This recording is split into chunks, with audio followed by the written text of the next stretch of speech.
What is happening, you guys? It's your boy LDAWB coming at you with a new video, and today we are going to talk about my 3D sculpt, my most recent 3D sculpt of Cloud Strife.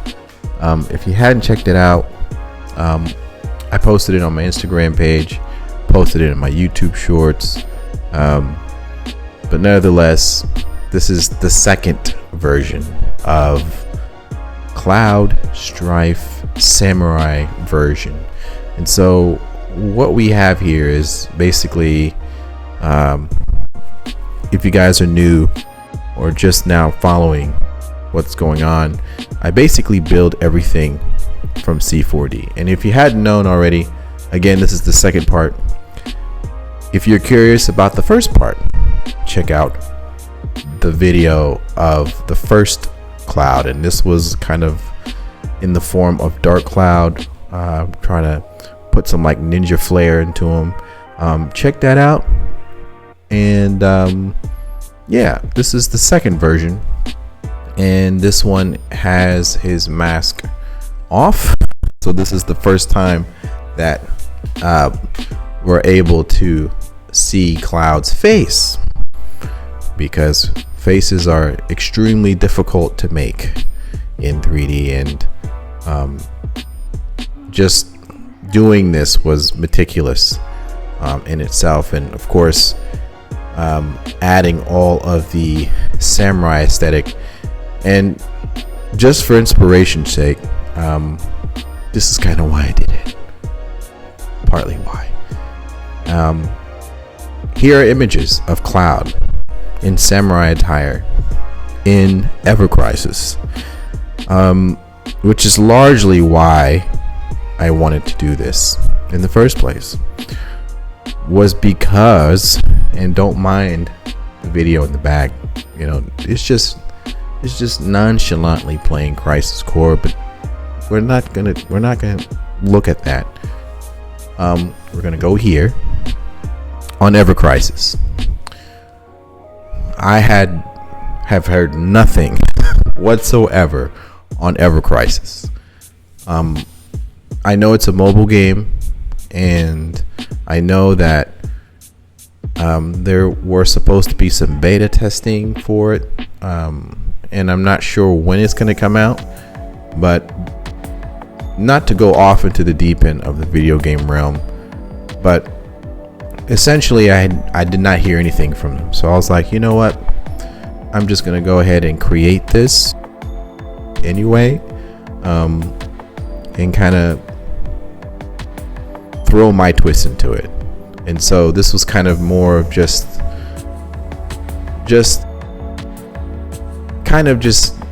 you know, I was being frustrated for one, because you know, I love Final Fantasy VII, I love Crisis Core, I love the remake. Here's Cloud Bald. I guess for whatever reason, I guess I was just compelled to do this. And already, just like in the first video, and I didn't mean to trail off, but essentially what's happening is that all of this is pre-built. It's already been preconceivably built, and aesthetically every single part in this 3D sculpt has been used before. For example, the sleeves, the arms, the hands, the blade. Shouts out to Kadaj, because this is a Kadaj inspired blade, or a big sword blade. And everything, essentially most of the things that you see here have been borrowed. And I call this before in a video, I call this kind of the Frankenstein effect. Essentially you're just reusing things, and just like what I said in the first time, if you build it once, you don't have to build it again, and that carries on through with this one. So if you're getting tired of hearing me say that, it's true, because it saves time. Why not try to do it if it saves time? And so anyway, so that process before was from C4D, and now we're going into Blender. And I do use C4D for modeling, and then I use Blender for the lighting and the rendering and the final touches and the video outputs. So I do use Blender for a lot of the modeling. As you can see here, this is the first time that I'm actually applying texture this time to Cloud's face. I'm just shuddering right now because it kind of looks off, but I was just like, okay, whatever. I'm just gonna wing it, see what happens.com, essentially. And so I have the pixie dust, I have the emblem with my logo on there. I wanted to make this a toy figure design, amiibo kind of stylized, style over substance kind of situation, and everything else was pretty much normal materials with the exception of the face. And so this was kind of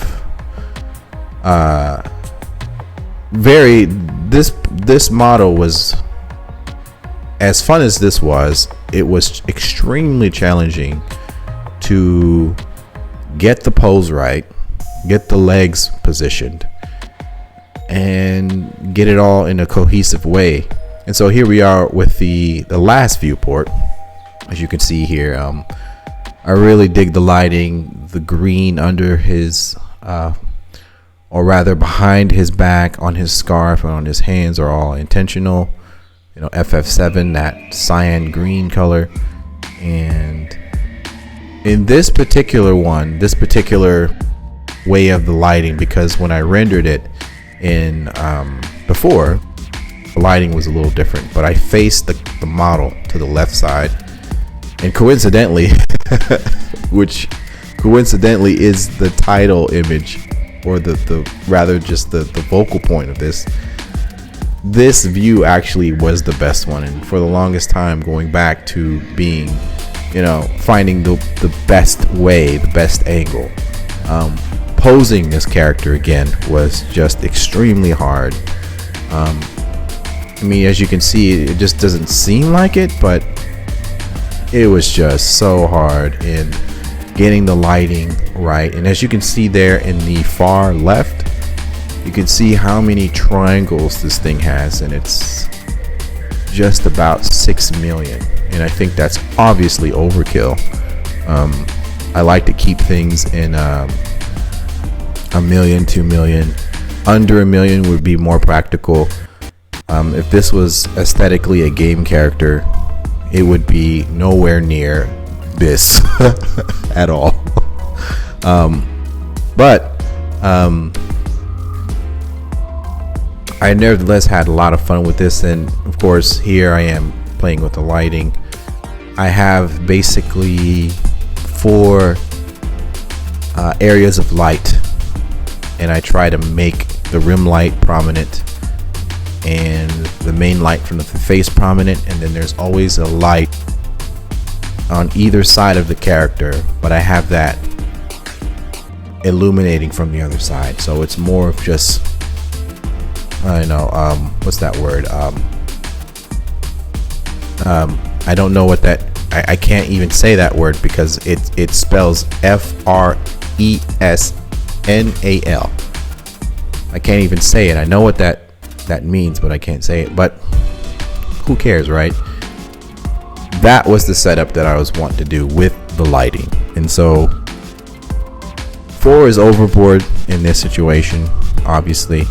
But I feel like this works for it. And of course, the live stream pixie dust in the back kind of helps with the ambivalence of the piece. And in this viewport, I don't mind it, actually, the way that the character looks and the lighting, how it hits the face. You can see kind of the texture painting on his eyes, very intentional. His hair, obviously, even though it's finished, I'm still such a critical, I'm so critical on myself, and I'm not satisfied with this. As much as I've took my attention away from it and I'm looking at it again, it's still not there. but I'm okay with accepting the rule of the 70% in this situation. And so showing it off and letting you guys see this process. And again, going back to what I said before with reusing assets, it saves time. It saves a whole lot of time, whole lot of effort, and this project could have been a lot longer if I had to start from scratch. And so anyway, so here I am doing most of the video animations, and this was something because I started actually using Blender a lot this year, at the start of this year, and around probably the middle of this year I've actually started to, if you guys have been following me, I've been using a lot of movement and rotating the character or the object, and rotating the camera and zooming in, zooming out. And I tell you what, none of this was ever planned. I wasn't planning on you know, because I'm a figure drawing, concept illustrator, a character designer that draws, and here I am twirling cameras, twirling objects, and using 3D, doing full-fledged 3D, and for, sometimes it just overwhelms me. But I said all that to say is that I would like to learn how to animate, and that entails rigging, that entails simplifying the polygon count. And look, see, my computer's so daggum slow, can't even handle this, much less on the third viewport, as you can see here. But yeah, going into animation, going into rigging, going into simplifying, going into topology. I mentioned all of this before, but this is definitely something that has gained a lot of, I've gained a lot of just knowledge on the importance of these things.